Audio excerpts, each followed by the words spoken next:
$200 million in improvements back in 2000. So this actually, this study effort found some somewhat cheaper solutions to try to address existing interchange issues.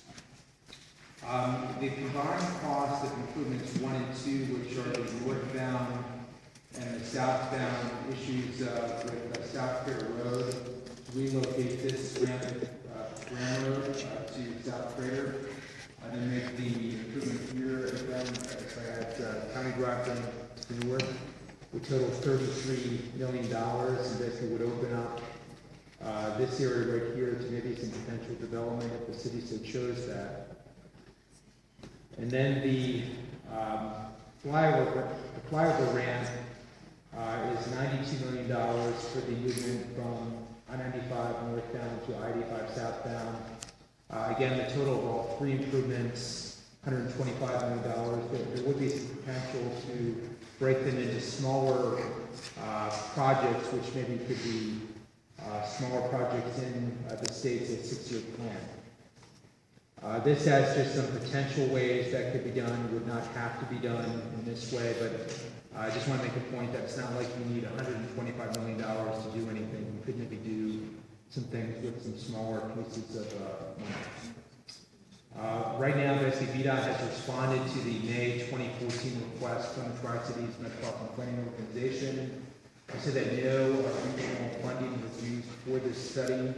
The funding for the study came out of state HSIP planning funds. This provides a list of candidate projects which the Tri-Cities MPO and the city of Petersburg, if they so chose, could use to lobby for 6-year plan funding for these improvements. Right now, so there is a current UPC, which is 104956, which has $200,000 in regional MPO funding on it towards these types of improvements. With that, I can take any questions anyone might have. All right, any questions from members of the council? Vice Mayor Farrell. Thank you for the presentation. I just wanted to say thank you. It's about time because we've had so many accidents at that I-85 with trucks flipping over, and at that Grand Road exit, cars never yield coming off of that 85 trying to get to 95. So these are tremendous public safety issues that we've had for a very long time, and I'm happy that the state is finally taking a look at Petersburg, because these things can be avoided, and I hope that they will make it a priority to make this happen. Any other questions, comments from the council? If not, thank you very much for your presentation. You're welcome. Thank you.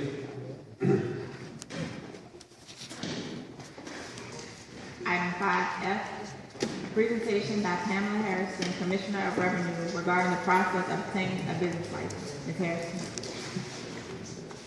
Good evening, Mr. Mayor and council members.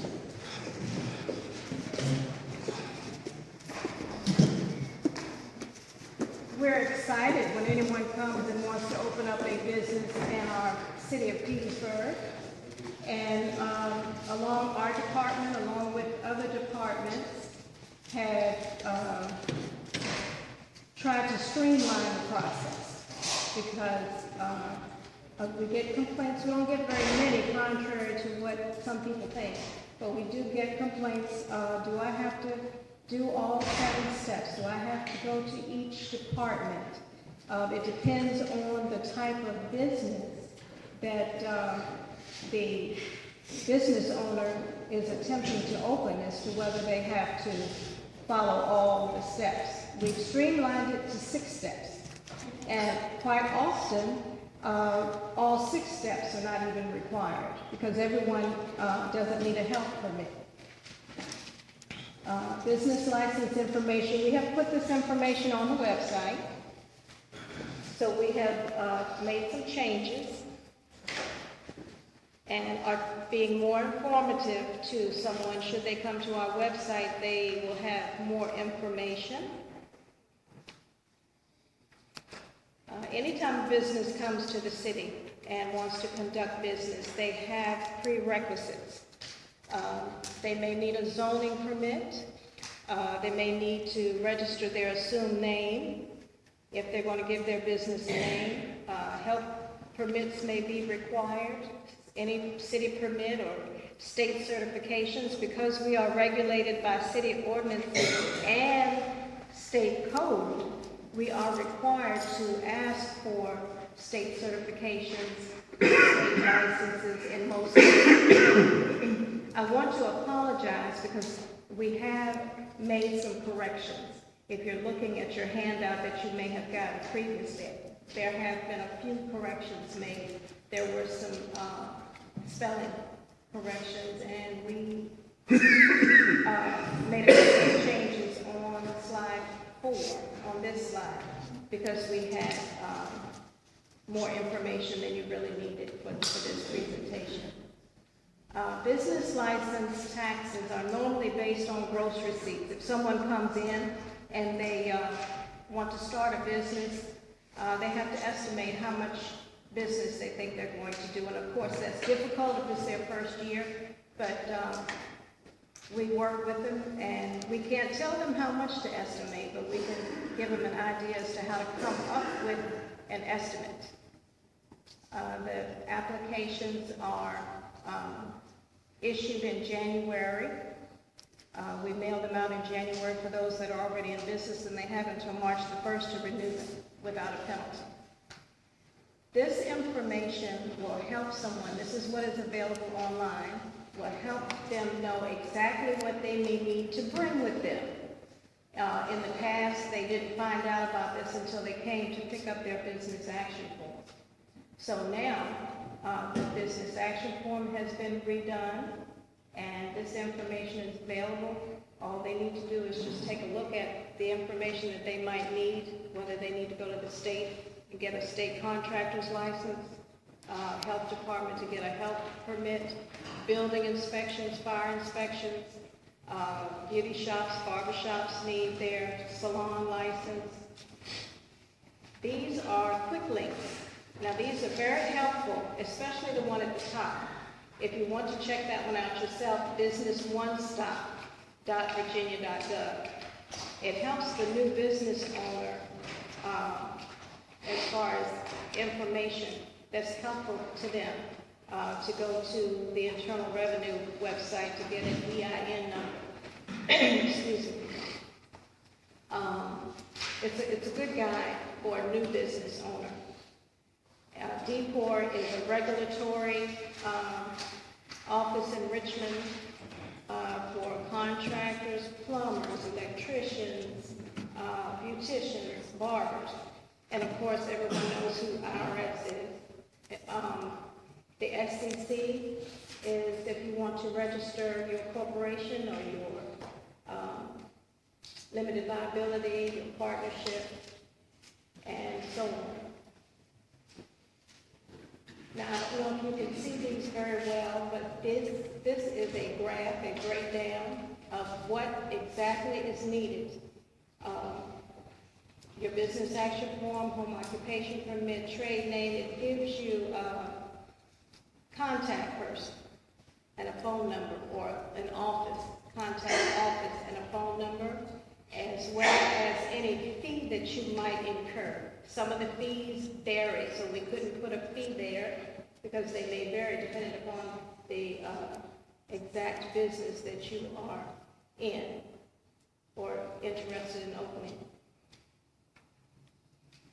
We have contractors, beauticians, food sales, ABC, alcohol sales. Now, most of the businesses, these are the most frequently used types of businesses in Petersburg. Retail, repair service, professions, doctors, lawyers are professions, personal service, and contractors. And with all the building and whatnot going on, we have a lot of contractors, excuse me, that come in to get a license. If they are licensed in a surrounding locality and they're doing a job that doesn't exceed $25,000, and that is on this chart here, I think it's up there. If their job that they have taken here in the city is 25,000 or less, they're not required to get an additional license, but 9 times out of 10, it's going to be more than 25,000. This is the home occupation permit. Not everybody has a storefront or a business location. We have a lot of home occupation businesses in the city, and they are instructed to see planning and zoning. Ms. Peters and her staff will assist them in completing this form to find out whether they can, in fact, operate a business from their home. This is the business action form that we've redone. It looks like this so that we can get it on the slide. It's really a 8.5 by 14 sheet. So we've added some information to the different steps as far as approved or denied. And the fee is something that's new, so they'll know what the fee is. Each step, we've done away with the clerk of circuit court's office, because if they want to register a trade name, we just let them know that they need to go over to the clerk's office. Of course, the city treasurer has to check everything out to make sure they don't have any delinquent taxes. So they're still on there. It's very important that they're on there. It's very important that the code compliance and building inspection, along with the fire department, inspect the building. And some people say, well, why? Why do I have to have somebody inspect my building? You don't want your customers coming in your building, and your building is up to par, and they, hurt themselves. Health department, like I said, the health department may not be necessary depending upon the type of business that they have. But if they're serving food, handling food, preparing food, they have to have a health permit. So a lot of these steps are necessary. The police department, certain businesses have to have a police permit from the police department, skating, billiards. There are several businesses that require a police permit before they can open. Some people don't realize that it's necessary, but it is. This is the business license. It's available online.